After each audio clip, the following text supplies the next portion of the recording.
Hi, this is Raymond Rose. If you're a first-time listener, please know that this is an audio podcast only. There's no videos to watch. I just want you to relax and focus on the valuable information I'm about to share with you. You know, I was at a family barbecue several weeks ago, and I was absolutely amazed on how many people within the group were telling me that they eat out 2, 3, 4 times a week. They're saying that they're so busy with their job or their parents, and they're running around constantly with their kids, and they don't have time to go shopping, or they do go shopping, but it's just convenient for them to eat out. Maybe they're going to a fast food restaurant. Maybe they're doing a casual dining place, or what have you. Maybe going out for date night, or a couple of them didn't have any kids, but they're going out for cocktails with their friends several nights a week. And we were talking about how much money they're spending. I understand the whole fact about you want to have fun, or it's convenient to eat out because, like I said, you're running around and you just don't have time to get home in time and cook. But eating out is costing you lots and lots of money, and it can put a real strain on your finances.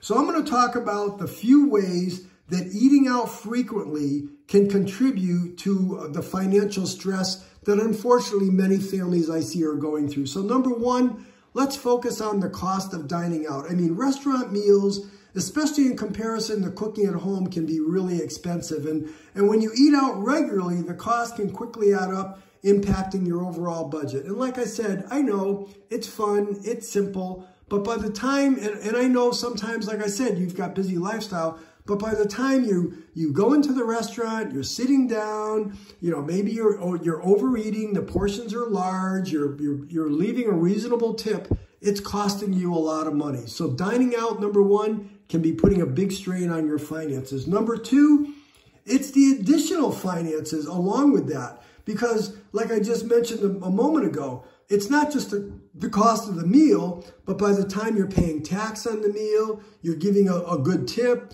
maybe you've got parking fees, maybe you're driving to an out-of-the-way place for the transportation cost, and then you're making impulse purchases. Maybe you're getting a big dessert or different types of appetizers and you're overeating. I mean, those are issues, again, from a financial point of view. All those things I just mentioned add additional expense to the meal itself.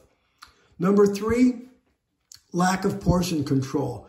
I see it all the time. You order out at the restaurant and the portion sizes are just are enormous. And they're definitely larger than what you would typically serve yourself at home. So now what are you doing? You're overeating, or you're wasting food, or you're getting that to-go container, you're bringing it home, but maybe it sits in your refrigerator. And now what's happening? You're wasting money, you're overeating, it's affecting your health, it's affecting your finances. So just be careful of that portion itself, that item itself, the amount of the portions that you're getting when you're eating out. Number four, the convenience of it all. I get it. It can be really convenient when you're eating out, but now you're spending that larger meal, impulse spending, you're dining out, it makes it harder for you to stick to your budget. And when you get in that restaurant, or maybe you're there with your spouse or with your kids, and everybody's over ordering, and their eyes are bigger than their stomachs, and it just all that, the impulse of ordering can be very challenging. And now the last one is the alternative options. I mean, think about this. Cooking at home generally offers more cost-effective options. You can purchase at bulk, maybe at the supermarket, maybe at one of the warehouse stores. You're able to plan your meals in advance. Maybe you're using your leftovers effectively, or you're being thoughtful regarding the portions that you're serving to one another. I was at a party, a barbecue, over the past weekend. The amount of food that was out was just overwhelming to me. I couldn't believe how much food was there for the people that were there. I mean, there were triple the amount of food. And I get it. It's challenging when you're hosting a barbecue, and you want to make sure that you've got enough food for everybody. But of course, there was so much food available. Everybody was putting that extra scoop of potato salad, or having that extra burger, or those extra pieces of chicken, or the extra desserts.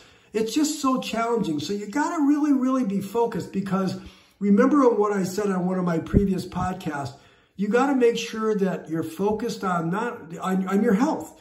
Your personal health has to be your number one priority in life. I was just with somebody just an hour ago that was like, oh my God, my kids are everything for me. You know, my life wouldn't be complete. I would do anything for my kids. And she even said, she admitted to me, she goes, I'm not focusing on my health. I focus on my kids. And I said to her, listen, if you're not staying 100% focused on your own personal health, then you're not going to be as important to your kids. If you're living with pain, if you're living with maybe disease in your body or whatever. So going back to eating out and how it's affecting you, you got to make sure that you're staying super focused on your own personal health, because that's really why you're working hard. So anyways, I'm getting off track for a minute. I get it. Eating out occasionally, it can be a nice experience with your spouse or with your kids, and it's a wonderful way to socialize. But you got to make sure that you're maintaining a balance between dining out and cooking at home, especially as it relates to your finances. So that's it. I'm hoping you got some good information from this. Maybe you got one or two tips out of my words. And again, as always, I appreciate you listening. If you're, like I said, if you're a first-time listener, I make podcasts every day talking about your health, your finances, your time, or your habits.